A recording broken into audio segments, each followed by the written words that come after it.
Olá, bom dia a todos, bom dia Rio Grande do Sul, 11 horas e 34 minutos. Hoje é sexta-feira, 28 de fevereiro. Veja agora os destaques de hoje.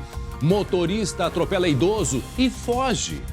Este senhor atravessava na faixa de pedestre. Foi lá na serra, já você vai ver mais detalhes e imagens.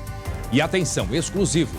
Ouçam a ligação telefônica de uma das vítimas para a polícia durante a briga de trânsito que acabou em triplo homicídio em Porto Alegre. Com emergência? Eu quero falar uma emergência. Eu estou aonde, Rafael? Na estrada de Vani tem uma velha depontando a água. Uma criança dentro do meu carro. Alô? Tu vai ficar aqui, velha. Você me apontando a água. Vou ter que desligar, senhora, porque eu não consigo escutar nada. Não estou entendendo nada. Alô? Daqui a pouco, portanto, a reportagem e outras imagens exclusivas deste terrível caso que aconteceu aqui em Porto Alegre. Inclusive, ali o menininho de 8 anos, junto aos corpos da mãe, do pai e do irmão. Em seguida. E o avanço do coronavírus. O Rio Grande do Sul mostra espaço em hospital de clínicas para receber pacientes com casos da doença. E a minha pergunta, você, como está se preparando para evitar o contágio ou não está se preparando? Dê a sua opinião.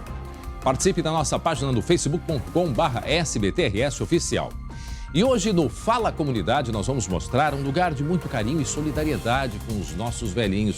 Olha, tão importante nos dias de hoje, não é verdade? Fica na Zona Norte aqui de Porto Alegre. Já a gente te conta essa história. O SBT Rio Grande, a sua companhia na hora do almoço, já está no ar.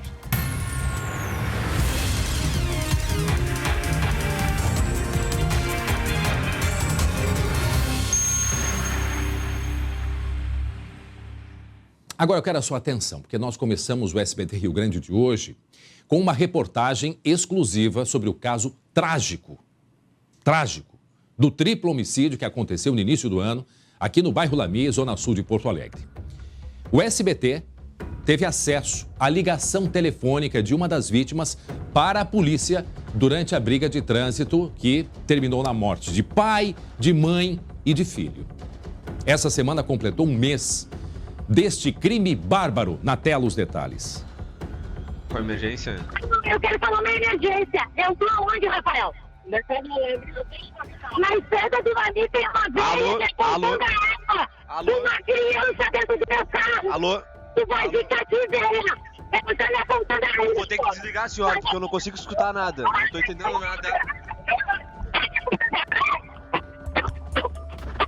Alô? A ligação é de Fabiana da Silveira Inocente Silva, de 44 anos, para o 190.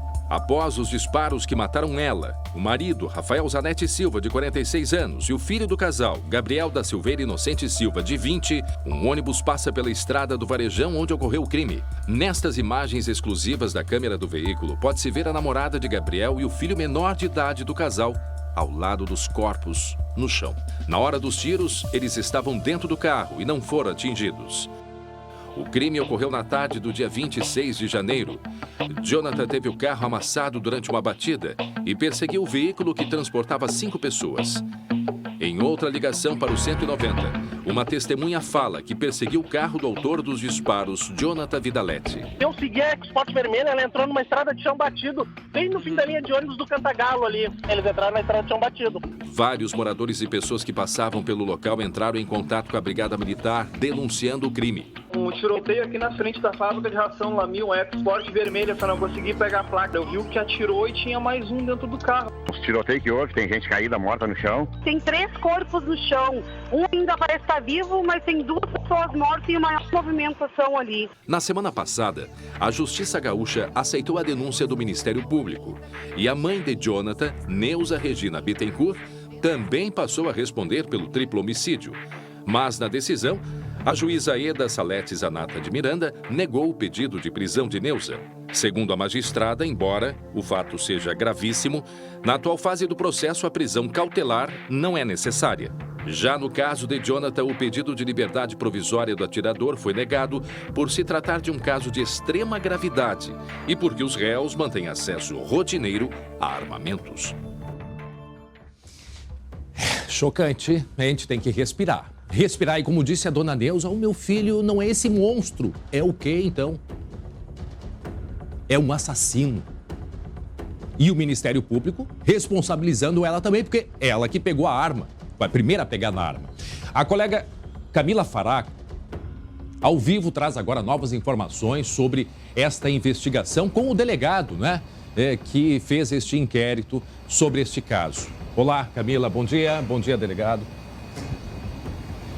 Bom dia, André. Bom dia a todos. A gente está aqui com o delegado Rodrigo, que hoje mesmo de manhã tiveram novas buscas, né, delegado? Explica pra gente o que a polícia fez hoje de manhã. Bom dia.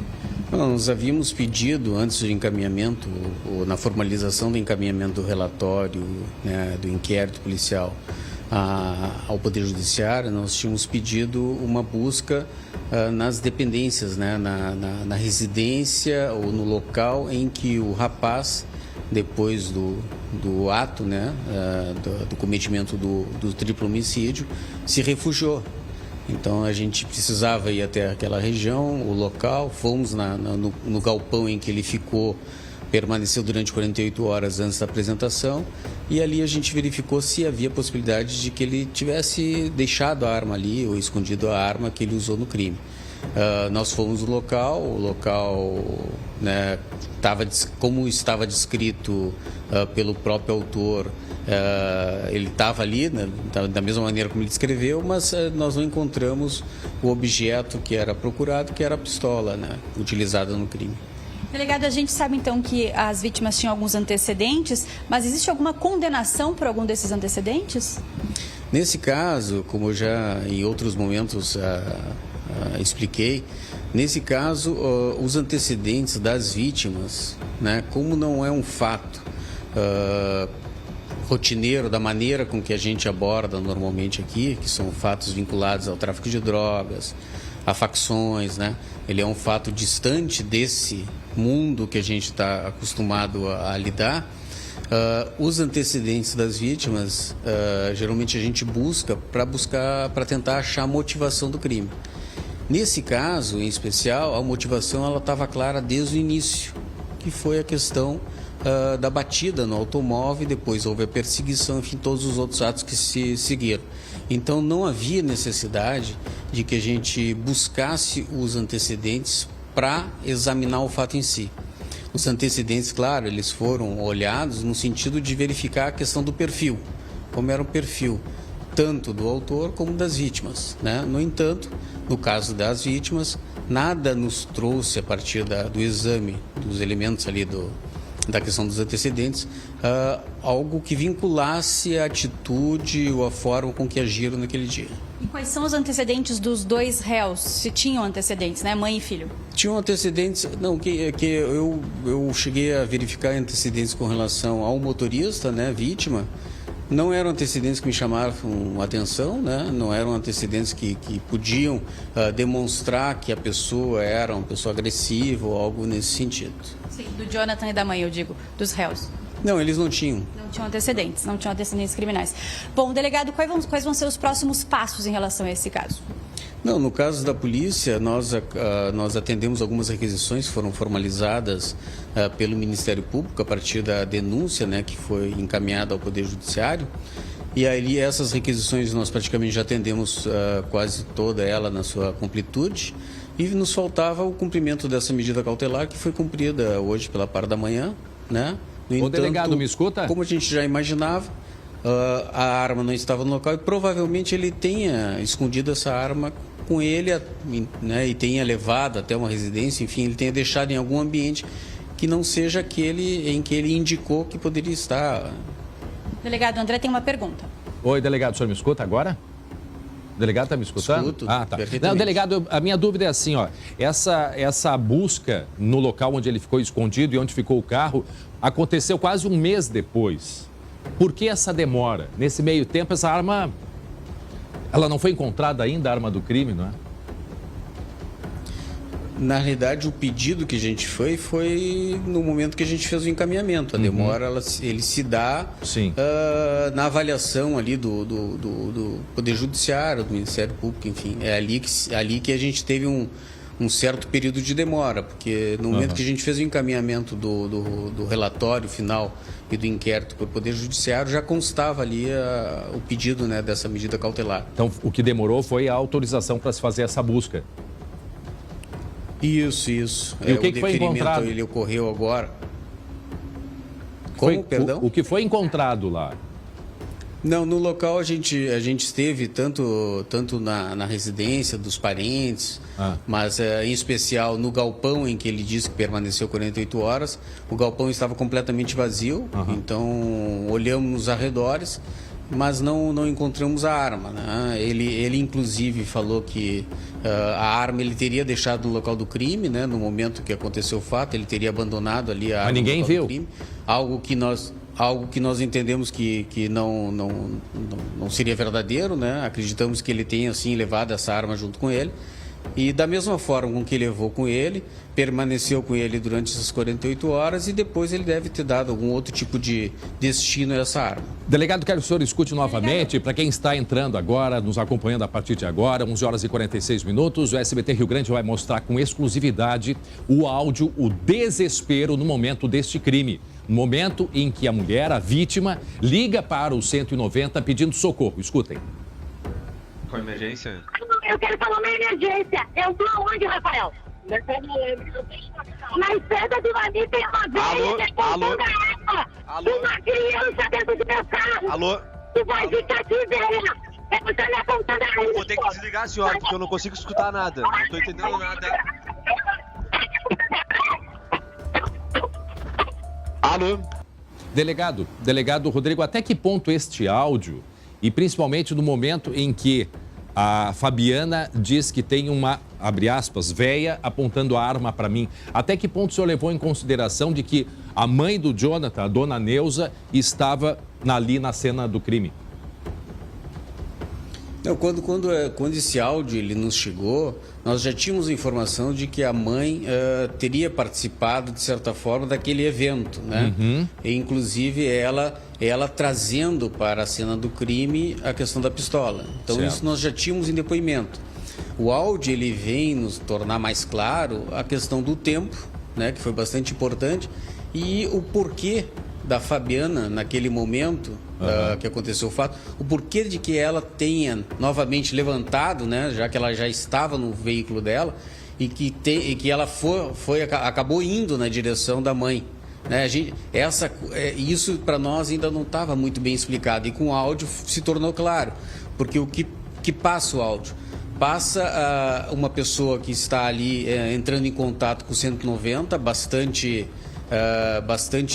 envolvida com aquele fato e que quer fazer com que aquelas pessoas que estavam ameaçando eles permaneçam ali, né, parados até a vinda da Brigada Militar. Isso que nos pareceu assim com a questão do áudio. Então, a motivação dela ter saído do veículo onde ela estava e ter ido na direção do veículo em que estavam o autor e a sua mãe foi em razão disso. O senhor considera ela saiu uma provocação, então, delegado? Não, ela na realidade o que acontece, ela sai do veículo no sentido de impedir a saída do autor e da mãe do local. A intenção da Fabiana, fica bem claro com o áudio, é isso. Ela sai do seu veículo em que ela estava e vai na direção da EcoSport para tentar impedir a saída deles daquele local. Nisso, ela vai na direção da mãe do autor do fato.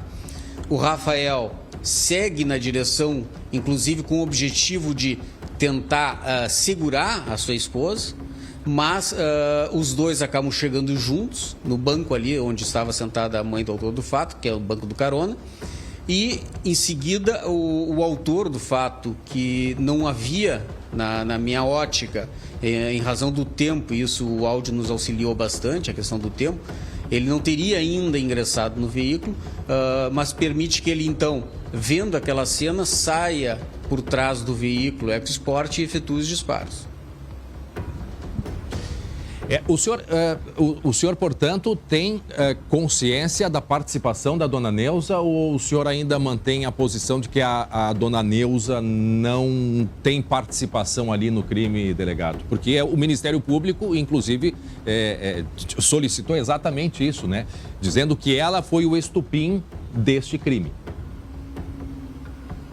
Na realidade, assim, tudo leva a crer, e aí, claro, eu não vou entrar no mérito aqui de o porquê da denúncia, o porquê que foi só, o porquê que nós indiciamos apenas o rapaz, e não foi indiciada a mãe. Isso eu não vou entrar nesse mérito, porque a partir da convicção de cada um dos envolvidos ali nisso, né, a partir da sua convicção, ele entende da melhor forma ou a forma que entende a mais correta para concluir a sua atividade, né.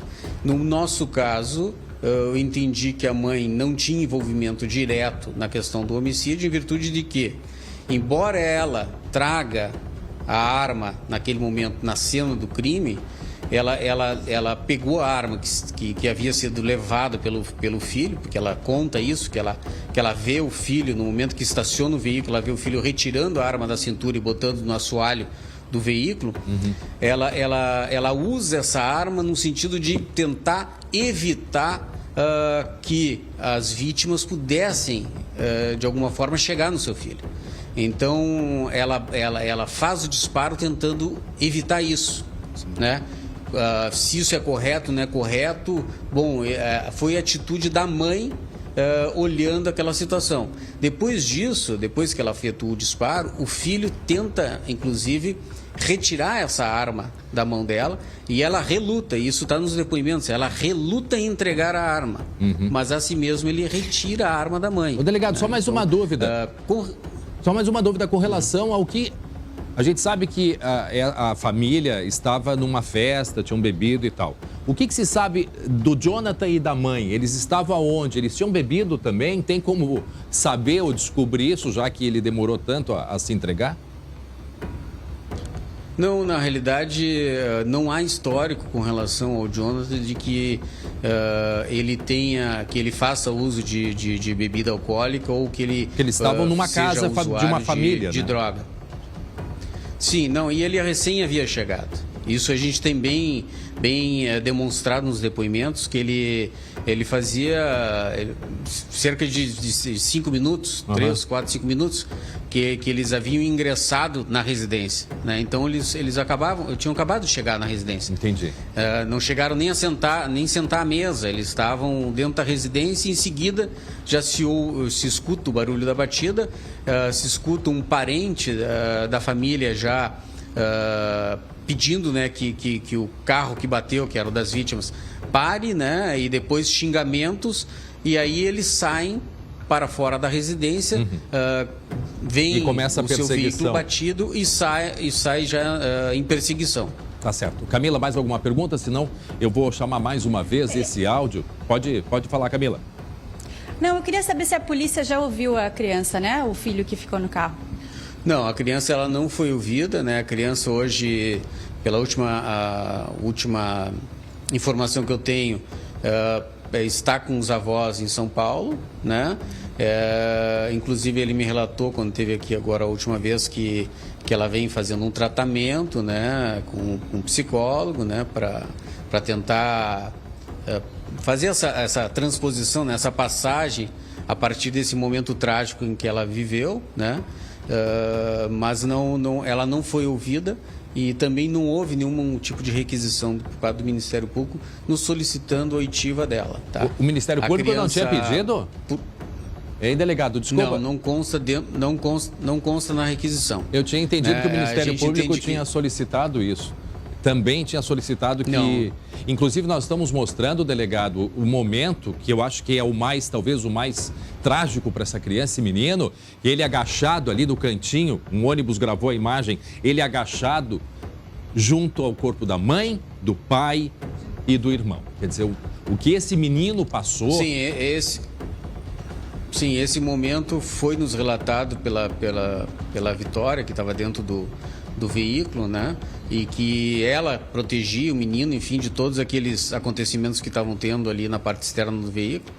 mas que no momento em que o autor e a mãe saíram embora, né, com o seu carro, ela buscou atender uma das vítimas, né, o seu namorado, que ainda estava e acabou exato, e acabou perdendo ali que ela estava segurando o menino e acabou perdendo ele ali naquele momento, e ele acabou pelo desenho dos corpos ali que aparecem ali na imagem, indo ali para o lado onde estava o pai, né, o pai dele.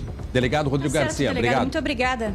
Obrigado, Camila. Pobre Obrigado. criança, né? A gente fica pensando. Obrigada, André. Tá bem, obrigado a vocês. E mais uma vez, 11h55, que está chegando agora com a gente, o SBT Rio Grande, com exclusividade, mostrando um dos momentos mais marcantes daquele crime no bairro Lamina, na zona sul de Porto Alegre. O momento em que a Fabiana, né, um pouco antes de ser morta, ela liga para o 190 pedindo ajuda. Escutem. Com emergência? Eu quero falar uma emergência. Eu tô aonde, Rafael? Na estrada do Lami tem uma velha contando água. Uma criança dentro do meu carro. Alô? Tu vai ficar aqui, velha. Você me apontando a Eu vou ter que desligar, senhora, porque eu não consigo escutar nada. Não tô entendendo nada. Alô? E aí, aos fundos, o tiro. Só reforçando, o menino de 8 anos, como disse agora o delegado que investigou o caso, o delegado Rodrigo Garcia, o menino de 8 anos está em São Paulo com os avós paternos. Os avós paternos. Menino passando aí por uma série, um acompanhamento psicológico.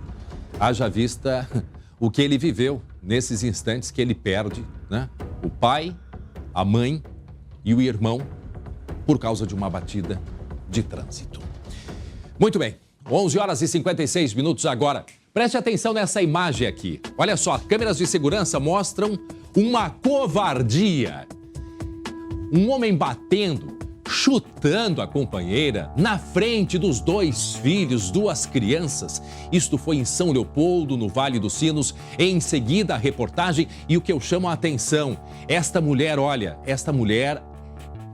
o momento que ela disse que ficou completamente tonta, mas também, olha a batida, não foi nem a primeira nem a segunda vez que ela foi agredida. Ela tinha medida de proteção, mas deu uma chance para o rapaz. Deu uma chance e, infelizmente, para quase ser morta. Porque esse negócio de dar chance, e isso a polícia sempre fala, as mulheres, muitas das que têm proteção, o que elas fazem? O marido chega lá com xalalá, não, mas eu vou mudar, porque eu vou ser uma pessoa melhor, porque eu te amo. É a palavra que brota, né? Vem do coração, eu te amo. Como se isso fosse resolver tudo. Ama coisa nenhuma. Isto não é amor. Isto é uma doença emocional antes de qualquer coisa. Não tem nada de amor. Violência. Bateu com a cabeça dessa mulher na parede. O menininho saiu correndo para pedir ajuda, o maior. Isso não é a primeira vez que acontece. Em seguida, a gente traz mais detalhes dessa atitude bárbara de uma pessoa que se diz, né, que ama, né, que ama a mulher, que ama a família, ama coisa nenhuma. A pessoa assim tem que estar atrás das grades. Isto sim. E eu vou lhe dizer por quê.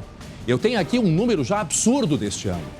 Sabe quantas mulheres morreram no mês de janeiro? Não vou nem contar fevereiro. Aqui no Rio Grande do Sul, 10 feminicídios aqui no Rio Grande do Sul. Até quando vamos ter cenas como essas, gente? Fora as tentativas. Essa é uma tentativa. Como não? Como não é uma tentativa? Daqui a pouco a gente vai trazer, inclusive, uma entrevista com ela. Que está desesperada agora. Está com medo. Porque ele está solto. Em seguida, mais detalhes. Agora, preste atenção nesse flagrante de um atropelamento em Santiago, na região central do estado. Ele está lá na redação, Glauco Paza. Bom dia, Glauco. Tudo bem, André? Bom dia a todos. Pois é, essa imagem mostra aí 3 jovens que são atropelados quando atravessavam a rua por volta do meio-dia desta quinta-feira. 2 adolescentes de 13 e 14 anos foram atingidas pelo veículo Bordeaux e sofreram ferimentos leves. O outro adolescente não se feriu. Segundo a polícia, uma mulher loira, usando óculos de grau, dirigia o veículo.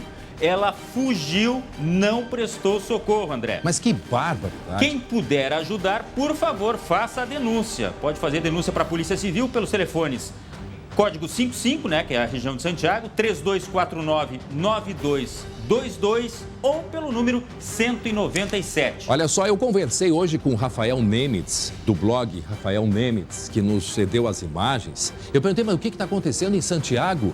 Foram diversos casos. Eu acho que depois, Matheus, a gente vai falar dos outros casos lá de Santiago. A gente pode lembrar agora. Lembro daquele acidente no dia 25 de dezembro de um carro com 7 jovens dentro? 2 morreram. Numa batida absurda que aconteceu, um acidente gravíssimo, 25 de dezembro. Um carro branco que vem e vai contra a parede numa cena absurda. Ali um entrando no porta-malas, isso é num posto de gasolina. E aí o momento da batida. O momento da batida que vai mostrar aí. Olha só, esse é o momento da batida. Atropelamentos que a gente mostrou dessas meninas, olha o que já teve de atropelamento este ano, desde o final do ano. Desde o final do ano, teve uma senhora que foi atropelada e que morreu. Em janeiro, uma foi atropelada quando atravessava a rua na frente do hospital. Inclusive, a nossa produção entrou em contato com esta senhora, que sobreviveu. Mas ontem foi o primeiro dia que ela saiu de casa com medo. Medo de andar na rua por causa da violência do trânsito. Eu perguntei, Rafael, tá aí a imagem, ó. Lá do outro lado da rua vem a senhorinha. E aí vem uma caminhonete. Uma caminhonete como se nada tivesse acontecendo. Como se nada tivesse acontecendo. O presidente do Senado, o senador Alcolumbre, Como? O Matheus falou. Davi Alcolumbre. O senador Alcolumbre tem uma proposta, viu, Glau? De aumentar a pena para mortes no trânsito quando a pessoa está fazendo uso do quê? Do telefone celular.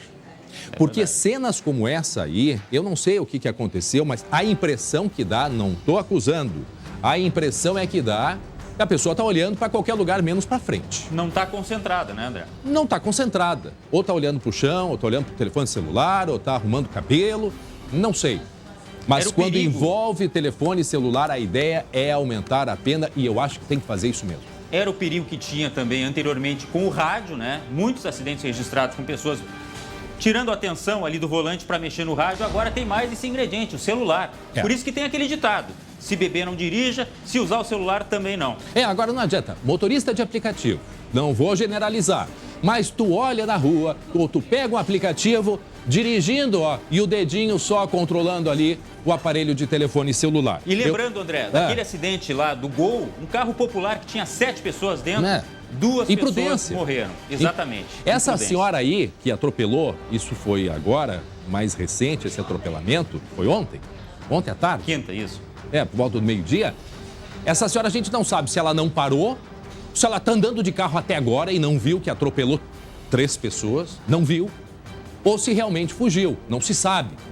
Ou se ela está no telefone celular até agora também, tá? Agora, essa coisa do celular ao trânsito é um absurdo que acontece. Você vê que eles tentam fugir, ó, André, na imagem. Eles tentam correr para fugir do carro. 2 foram atingidas, ainda bem que nada grave, jovens, né? Chegaram a ser encaminhadas para o hospital. Eu perguntei, Rafael Nemitz, o que está acontecendo em Santiago? Ele me disse, em janeiro, a Guarda Municipal e a Brigada Militar contabilizaram 45 acidentes de trânsito em Santiago, sendo 15 com lesões e 31 com danos materiais.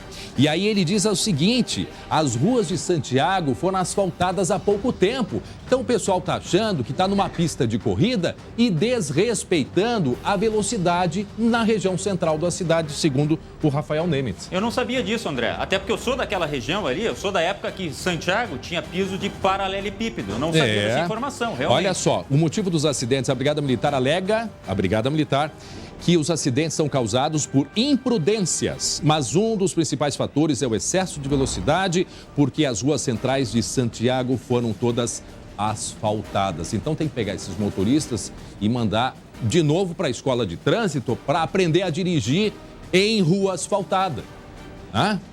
E a gente vai mostrar agora uma outra imagem de um atropelamento que aconteceu na Serra. Imagine só, você caminhando, passeando na faixa de segurança, que é o local de segurança do pedestre. E aí vem um outro distraído e te derruba no chão. Logo numa cidade turística, tem muita gente toda hora atravessando a faixa de segurança, né? Foi em Canela. Um idoso de 84 anos foi atropelado na tarde desta quinta na Avenida João Pessoa, que fica bem ali no centro da cidade. ele tentava atravessar a via pela faixa quando foi atingido por um veículo branco, como dá para ver aí na imagem. O motorista, para variar, fugiu sem prestar socorro. Mais um. Mas eu tô dizendo, é capaz de atropelar. Tu vê que ele nem freia. Deve estar andando com o carro até agora. Deve estar olhando para o celular. Só pode ser isso. E chama atenção. O cara nem se dá conta que atropelou. Chama atenção, André, porque em Canela e Gramado, geralmente as pessoas redobram a atenção. Ah, bom. É que o problema é que tem muita gente de fora, né? Tem muita gente de fora, porque os moradores da Serra, eles respeitam muito os turistas. Um dos poucos lugares que tu põe o pé na passarela, na faixa de segurança, né? Ou na passadeira, como dizem os portugueses, tu coloca o pé ali, os carros param. Mas esse aí nem freia, nem freia. Vai direto. Parece que realmente também não estava prestando atenção. Não, olha só. Mas espera aí, mas ouviu um barulho, porque olha a batida que ele dá. Ah, sem dúvida. Não quis parar porque não quis mesmo, né? Não. E olha, eu vou te dizer, não duvido que estava olhando para telefone celular, para aplicativo, olhando o trajeto que ele ia, aonde que ele ia passear pela serra, e com todo esse barulho, com toda aquela movimentação que se cria depois de um acidente como esse, como é que não foi ver? E logo foi socorrido, dá para ver na imagem também, uma pessoa correndo ali para socorrer. Este idoso de 84 anos teve uma fratura na perna. Quem souber de alguma informação pode ajudar também. É só avisar a Brigada Militar pelo 190, André. Volta ali um pouquinho a imagem. Eu pedi para o Richard, me dá a sensação que o vidro do carro quebrou. Não sei, vamos dar uma olhadinha ali, me ajudem a decifrar. Vamos lá, Richard, solta a fita aí. Vai. Para aí, volta ali um pouquinho. Volta ali. Não dá a sensação, hein? Não dá a sensação que ele bateu a cabeça no vidro e que o vidro foi atingido? Me dá a sensação que sim. Eu acho que dá. Inclusive, esse carro certamente vai numa mecânica para consertar e vão observar que ele foi batido. Ou vai estacionar em algum lugar. Se alguém está nos acompanhando na Serra e enxergar esse, acho que é um Fit, né? É um Fit. Não é Fiat, é um Fit. O HB20, tem tanto. Eu sou do tempo que só tinha Brasília, Kombi e Fusca. Agora tem 300 mil carros. É um HB20, né? HB20, pode ser. É um HB20 branco. Agora, com o cercamento eletrônico que tem em Gramado, Canela, aquela região ali, não vai ser difícil de encontrar este motorista que fez isso. É uma pessoa que tinha que tirar a carteira dela e nunca mais encostar numa carteira, nunca mais encostar na direção de um veículo. Obrigado, Glauco Paz. Daqui a pouco a gente volta a conversar, 12:07. Olha, deixa eu falar com o Glauco, tá aí ainda? Glauco, volta aqui. Glauco, vem cá, tá aí. Não foge. Ô, Glauco, daqui a pouco a gente vai mostrar uma reportagem de mais uma tentativa de feminicídio aqui no Rio Grande do Sul. Tu fizesse essa reportagem hoje de manhã. Conta um pouquinho pra gente. Cadê a imagem da mulher que foi agredida? Olha aí. Ela chegando em casa com os 2 filhos. E olha como é que ela é recebida dentro de casa. Um covarde. Na frente dos 2 filhos. Olha aí, metida a machão e ainda pega um pedaço de madeira na mão. A criança, o menininho maior, sai correndo para pedir ajuda. O menor não sabe o que está acontecendo, a mulher está tonta. Glauco Paz, essa mulher já tinha dado chance para essa pessoa aí, não dá nem para chamar de pessoa, não sei nem dizer o que é. Repugnante, né, André? Indignante. E eu repito, 10 mulheres já foram mortas no mês de janeiro, no Rio Grande do Sul, não estou contando fevereiro, vítimas de feminicídio, homens que não conseguem aguentar a dor da perda do amor. Mulher de muita coragem também essa aí, André, porque ela se expôs justamente para colocar o caso dela, incentivar que outras mulheres denunciem, mas ela passou por poucas e boas. Tu conversou com ela e daqui a pouco a gente mostra a reportagem em seguida. Vamos amenizar um pouco o assunto agora, 12:08. Cadê o meu amigo Jeremias Werneck? Hoje eu tive... Tudo bem? Amenizada aí, A coisa tá agitada aqui. Tô vendo aqui. Mas vamos falar de futebol. Vamos, porque eu tive uma aula já contigo com a Lili hoje de manhã. Já sei que a dupla Grenal vai pra Serra. Não, vai ter enfrentamentos com times da Serra. É um confronto Porto Alegre contra Caxias. Deu o acaso na abertura do retorno, do segundo turno, de ter Caxias contra Porto Alegre. Porque o Grêmio recebe o Juventude. Amanhã. E o Inter vai a Caxias, enfrentar o Caxias, que é campeão do primeiro turno. Amanhã também. Amanhã. Só que à tarde. À tarde. Aí que história de jogo é essas? 11 da manhã. No café da manhã. Sábado, 11 da manhã. Não, bom é que quem não vai no jogo vai tomar um chimarrão. É. Mas não pode levar chimarrão pro estádio, né? Não Há muito tempo não pode. Mas enfim. E nem compartilhar por causa do coronavírus. Aí é outra polêmica. É. Eu não compartilho mais chimarrão também. 11 da manhã. Por que 11 da manhã? No sábado. No domingo a gente já está acostumado faz uns 4, 5 anos. No sábado, 11 da manhã, porque o Grêmio joga terça-feira, agora da próxima semana, em Cali, na Colômbia. É uma viagenzinha longa. Eu estou sendo generoso. Então, o Grêmio antecipou o seu jogo, também a pedido da federação, e vai entrar em campo na Arena 11 da manhã. 11 da manhã de um sábado. E o Grêmio entra em campo precisando se recuperar. Afinal de contas, o último jogo o Grêmio perdeu pro Caxias, o Grêmio perdeu a final do primeiro turno, o Grêmio tem que dar um ligeirão aí para chegar na decisão do segundo turno. É a revanche da Serra. E é um confronto Porto Alegre contra Caxias do Sul, porque o Inter vai a Caxias no Estádio Centenário enfrentar o Caxias, que está embalado justamente por esse título. Mas o Inter vai jogar no sábado, porque também entra em campo na terça-feira pela Libertadores. Só que aí é contra a Universidade Católica do Chile, aqui em Porto Alegre. Então é um final de semana assim, Serra contra a Capital, Grêmio e Inter poupando alguns titulares e os times da Serra mostrando essa força, tentando chegar mais pra frente. No Campinho vai ter ingresso para esse jogo, esse jogo vespertino aí, esse jogo... Não é matiné, né? Matutino, tá certo. Vespertino, matutino, 11 da manhã. Vespertino é mais tarde. Mas tem ingresso no Campinho, tá? Então daqui a pouquinho no Campinho. Tá? Até já aí. Fechou. A buzininha. Pra Kia Sun Motors. Buzinão, tá certo aí? Dá um delay essa buzina. Não, mas nós vamos acertar, Tchau, te cuida. Até mais. E atenção, vamos lá à praia. Não vou cantar, não se preocupem. Cadê o Marcelo Chemali? Porque este é o último final de semana para aproveitar as atrações da Arena Mais Verão SBT, lá na Praça do Chimarrão, em Capão da Canoa. E quem é que está passeando de novo por lá? De novo, ele pegou as malas e se foi para a praia. Marcelo Chemali. Ele nem tá me ouvindo. Quero desapegar desse amor. Esse meu caso vira um caso sério. Oi, André! Bom dia pra ti, meu amigo. Bom dia pra todo mundo que tá acompanhando o SBT Rio Grande. Ao vivo aqui na Praça do Chimarrão, em Capão da Canoa, nessa sexta-feira de sol lindo, né? O céu azul, um baita dia de praia, no clima do romance, do vaneira, do vaneirejo. O pessoal tá aqui acompanhando essa festa bonita, pessoal de várias cidades do Rio Grande do Sul curtindo aqui. E nesse clima de amor, eu vou conversar com esse casal que veio aqui só para assistir a gente. Romance novo, viu, André? Romance novo do Colorado, pessoal lá de Novo Hamburgo. Dona Terezinha, fala aqui pra mim, dona Terezinha, como é que esse Colorado conquistou o seu coração? Doente, Colorado também, sou colorada doente. E aí, foi quantas valsas, quantas músicas, muitas, até o pedido de namoro? Muitas e muitas e muitas mesmo.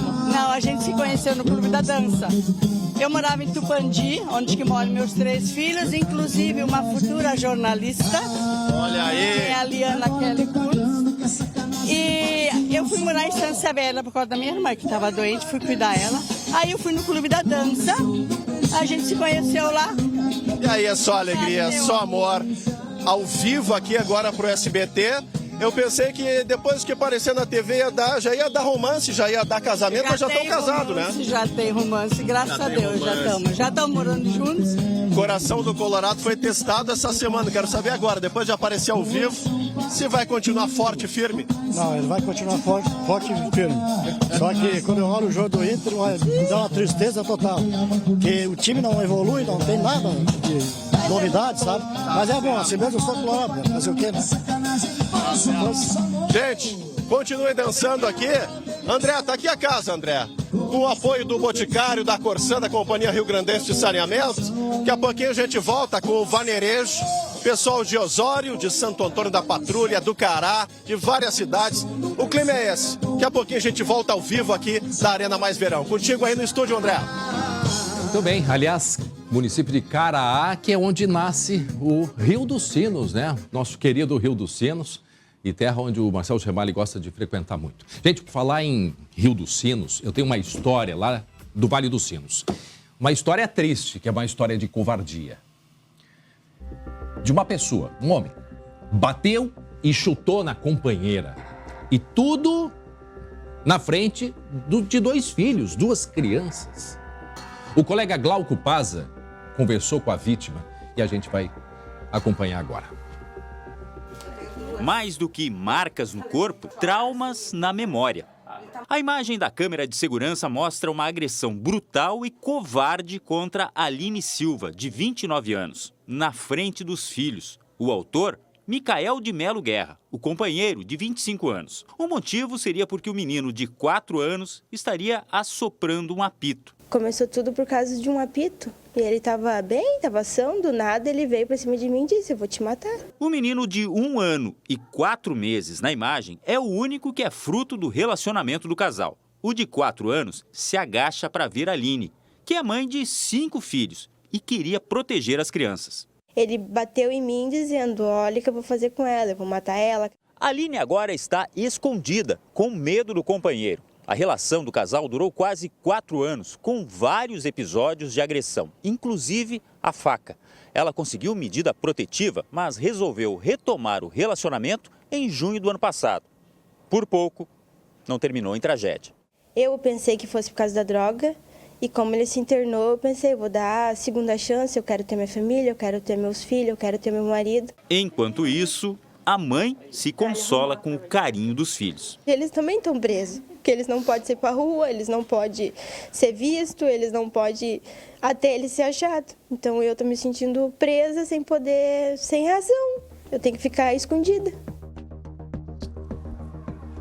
Pois é.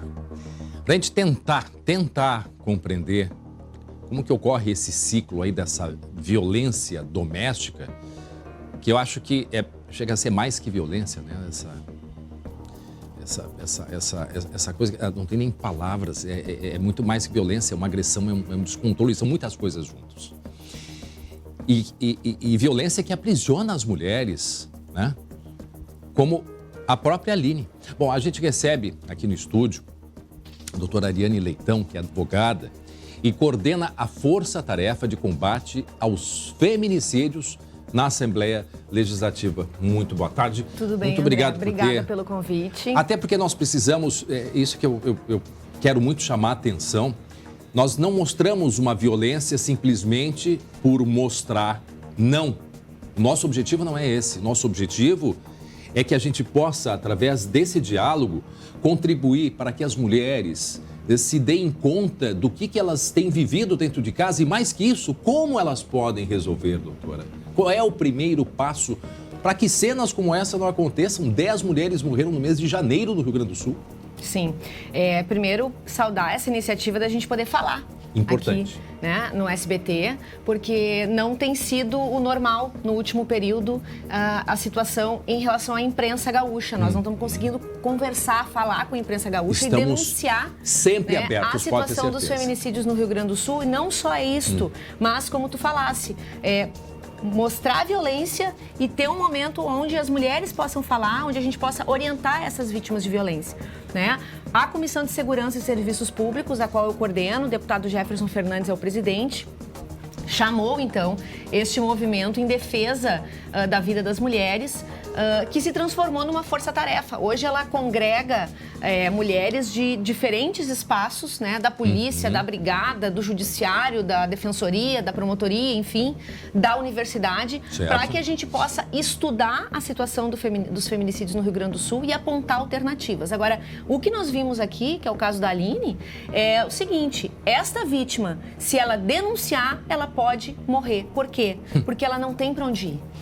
A rede de atendimento às mulheres vítimas de violência no Rio Grande do Sul não existe mais. Então a Maria da Penha, ela no papel é muito perfeita, mas só no papel. Não, a Maria da Penha diz que ela tem que... A vítima busca medida protetiva no judiciário e que os poderes executivos, né, têm a responsabilidade de organização das redes de atendimento. Sim. Portanto, o judiciário está cumprindo seu papel. Certo.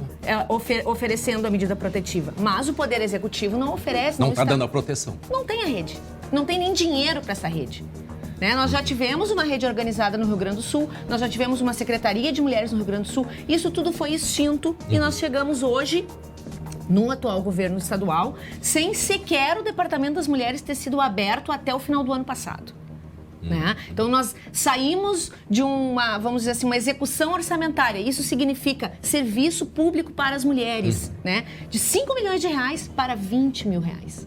Isso que está valendo a vida das mulheres gaúchas no Rio Grande do Sul é 20 mil reais. Foi o que foi ofertado para a organização dos serviços de atendimento às mulheres, e não só às mulheres, aos seus dependentes, às crianças, como apareceu na reportagem, que são as vítimas invisíveis desse crime. Sim, porque a mulher precisa de proteção e as crianças também. Só que, muitas vezes, essas vítimas elas são invisíveis. No caso dos feminicídios, agora o Instituto Maria da Penha apresentou uma pesquisa que, em média, 3 crianças ficam órfãos nos casos de feminicídios. Para onde estão indo essas crianças? Convivendo com a família paterna, muitas vezes com o próprio assassino. Bom, como conviver mediante essa problemática que a senhora nos relata e que assusta, né? Chama muito a atenção o caso dessa senhora, Aline. Agora, como a gente nos direcionar às mulheres, né? E não, longe de mim, de colocar algum tipo de responsabilidade sobre elas no que diz respeito a dar uma segunda chance. Mas há relatos da polícia que isso acontece muito. As mulheres dão a segunda chance e aí da violência não coloca essas mulheres, nesse momento é que acontecem as mortes. Como uma vítima, ela não se vê muitas vezes como uma vítima. Sim, né? até como a culpada. Exatamente. Precisa acontecer muitas vezes, né, para ela se dar conta que é um processo de violência e tentar sair desse processo. Só que nós precisamos oferecer serviços. Hoje nós temos uma delegacia aqui, por exemplo, da mulher. Funciona bem, delegada qualificada, né, o equipe que está trabalhando para receber bem as vítimas, mas essas mulheres precisam ir para algum lugar. Nós não temos casas-abrigo no Rio Grande do Sul. Mulheres que sofrem violência como esta, neste nível de gravidade, ela voltou para casa porque ela vai para onde, André? Se não tem casa-abrigo para receber essa mulher. E aí esse está apelo exposta... que nós estamos fazendo aqui, aproveitando esse momento. Nós precisamos que o poder público gaúcho entenda que é preciso investir na vida das mulheres, porque nós estamos morrendo. Doutora Ariane Leitão, seu apelo nos chama muito a atenção, né? Eu não tinha noção da gravidade que estava esse assunto aqui no estado e nós vamos cobrar isso do governo também, e o nosso espaço está sempre aberto aqui, porque é uma causa que nós vamos sempre defender. A proteção à vida, a proteção às mulheres, a proteção às crianças. Vamos seguir nesse assunto. Eu agradeço muito obrigado, em nome do deputado Ariane. Jefferson Fernandes, da Comissão de Segurança e Serviços Públicos e das mulheres gaúchas, o espaço para a gente poder denunciar e pedir ajuda através da imprensa. A Lei Maria da Penha, inclusive, prevê que a imprensa deve estar ao nosso lado nesse processo. Nós estamos. Né? Que ótimo que a gente pode contar com o SBT. Muito obrigado. Obrigada. Continue aqui comigo, por favor. Agora, meio-dia, 22 minutos, você vai ver ainda hoje o avanço do coronavírus. O Rio Grande do Sul mostra o espaço num hospital, o Hospital de Clínicas, para receber pacientes com casos da doença. E você, está se preparando para evitar o contágio ou não está se preparando? Vai lá e escreve na nossa página do facebook.com/SBTRS Oficial. Um rápido intervalo, em seguida eu estou de volta. Muito bem, já estamos de volta. O Hospital de Clínicas aqui em Porto Alegre deve se tornar referência em atendimentos de casos do novo coronavírus no Brasil. Hoje teve uma visita de autoridades para fiscalizar as instalações. O Rio Grande do Sul é o segundo estado com mais casos de suspeitos da doença, de acordo com a Secretaria de Saúde. Já são 21 casos suspeitos, os detalhes aqui na reportagem. O aumento de casos suspeitos de coronavírus no estado justifica a urgência para inaugurar a nova ala do Hospital de Clínicas. Com investimento de 487 milhões de reais, aqui serão atendidos pacientes infectados pelo vírus. Paciente que precisa de terapia intensiva, precisa de CTI. Seja porque ele precisa de um suporte, porque a pressão dele está muito baixa, precisa de medicações, porque ele vai fazer uma infecção, seja porque ele precisa de uma ventilação mecânica, vai ter problema respiratório. Tudo isso pode ser feito e deverá ser feito em ambiente de terapia intensiva. Nesta manhã, o governador Eduardo Leite, o prefeito de Porto Alegre, Nelson Marquesan, e o secretário de Atenção Primária do Ministério da Saúde, Erno Harzen, visitaram os novos blocos do Clínicas. Para abrir as portas, ainda falta adquirir equipamentos e receber o Habite-se. A preocupação nas ruas é grande depois da divulgação de 21 casos suspeitos no estado. Álcool gel e essa máscara aqui viraram um artigo raro aqui no centro de Porto Alegre. Com tantas dúvidas, a população está preferindo se prevenir. E quem vai responder as perguntas é o médico do Hospital de Clínicas, Dr. Ricardo. Gostaria de saber quais são os sintomas principais. Febre, são secreção nasal, coriza, corrimento do nariz, tosse seca, tosse com secreção, em casos mais graves, a falta de ar. Álcool gel mata o vírus? Álcool gel é absolutamente efetivo e essa é a principal forma, a principal maneira que eu tenho de me proteger com relação ao coronavírus é lavando as mãos. E a máscara? Não é uma medida efetiva para ser utilizada na rua. Profissionais de saúde devem usar máscaras no atendimento de casos suspeitos e usar máscaras, inclusive, mais elaboradas no atendimento mais, digamos assim, em nível hospitalar. Existe vacina de coronavírus? Não, ainda não. Existem alguns estudos numa fase muito inicial, mas a vacina e os medicamentos provavelmente não vão estar disponíveis para essa epidemia nesse contexto. Crianças e idosos é mais fácil pegar o vírus? Sem dúvida, porque as defesas são menores do que os adultos, porque doenças da infância, como infecções virais, ou doenças dos idosos, como as doenças crônico-degenerativas, como diabetes, a pressão alta e outras doenças, podem deixá-lo mais vulnerável em termos de outras doenças associadas. Então, o coronavírus é um risco maior. Neste sábado, o secretário do Ministério da Saúde, João Gabardo, também deve visitar o hospital. Ele vai levar para Brasília as demandas de recursos para inaugurar o novo espaço. Não dá para criar pânico, não. Mas é importante a gente ter a consciência e alguns cuidados básicos, né, de higiene. Deixa eu ver o que é a Lucila Kern. Eu quero que você vá lá na nossa página no Facebook. Agora não, depois. Vai lá e escreve a tua opinião. A Lucila Kern, sou de Gravataí e não me assusto com a proliferação do vírus, porém mantenho os hábitos de higiene e procuro não frequentar lugares fechados. Muito bem, Lucila. O que a Lucinara Karpinski diz? Sim, precisamos nos proteger e nos cuidarmos, mas tudo na medida certa, sem muito medo. É isso aí, não criar o pânico. André Luiz Ruschel, bem capaz. Neste país é mais fácil pegar dengue do que coronavírus. Pode ser mesmo. O problema é que o coronavírus não se tem ainda uma vacina, né? É uma doença nova, um vírus novo, e por isso a preocupação. E a Nauana Braga, de alguma coisa teremos que morrer. O brabo é que quem traz esses vírus são os ricos. Pobre nem viaja, todo cuidado é pouco. Gente, lembrando da ética, né? É a ética da higiene, né? Na hora de espirrar, aqui pra mim. Ó, atim! No braço, né? Aqui. Porque é um vírus que ele, segundo o médico disse ontem, ele não está no ar, ele é principalmente com as gotículas de espirro, tosse, enfim. Eu sei que o assunto não é um horário, muita gente fala, mas tem que orientar, não adianta, né? Então, aquela ética, né, de espirra no braço, usa um lenço e por aí vai. A história é do chimarrão. Polêmico, porque o ministro disse uma coisa, o ministro da Saúde, e a secretária da Saúde aqui do estado disse outra. O ministro meio que assustou, assim, o pessoal tem que se cuidar, chimarrão, tereré. E aqui a secretária disse que não, ainda não é para isso. De qualquer forma, sempre vale, né, um cuidado e atenção na hora de compartilhar o seu chimarrão. Muito bem, 12h31. Olha só, após um suposto caso de coronavírus num cruzeiro, o México autorizou o desembarque dos passageiros. O navio tinha estacionado lá no México, né, na última quarta-feira, depois de ter passado pela Jamaica e Ilhas Caimã. E nesses dois locais negaram, né, o pedido para que desembarcassem. E tem gaúcho aliviado com o diagnóstico negativo da doença por lá, não é mesmo?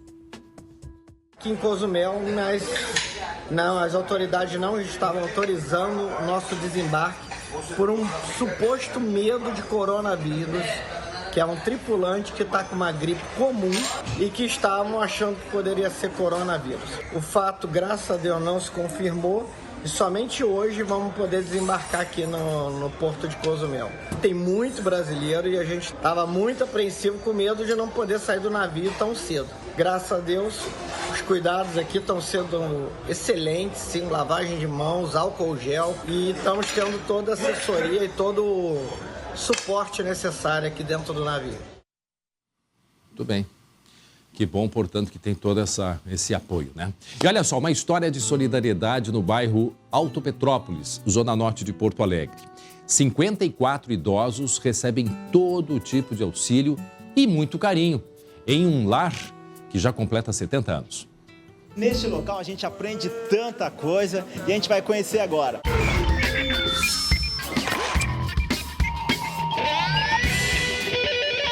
No auge dos seus 70 anos de atividade, hoje a casa atende 54 idosos. 17 deles não têm familiares, mas todos são tratados com muito amor.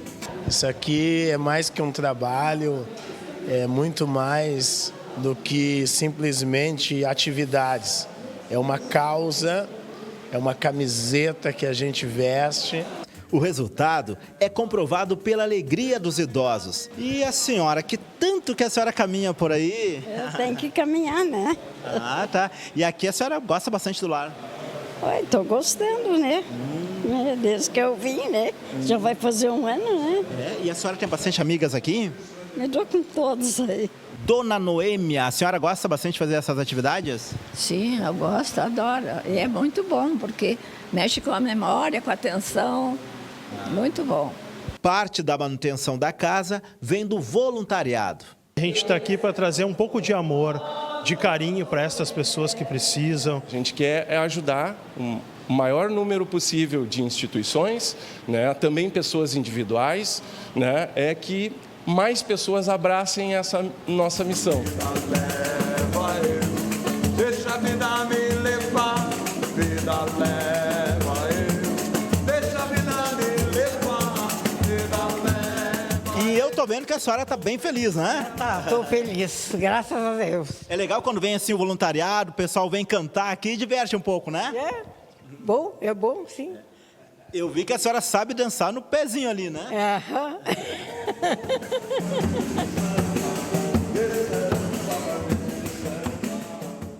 Uma hora eu vou lá dançar uma valsa com vocês. Olha só, quem quiser e puder ajudar, entra na nossa página do Facebook, tem todas as informações ali para ajudar este lar aí que já tem 70 anos. Amanhã, Inter e Grêmio jogam. Não é verdade, Jeremias Werneck? É verdade. Se tem jogo sábado, a sexta-feira é de aquecimento, né? E o jogo é cedinho amanhã, tem umas 11 horas. Isso, 11 da manhã. Tchau. Então, valeu, André. Tchau. Aquecimento que começa agora aqui no Campinho para mais uma rodada do Campeonato Gaúcho. E dessa vez...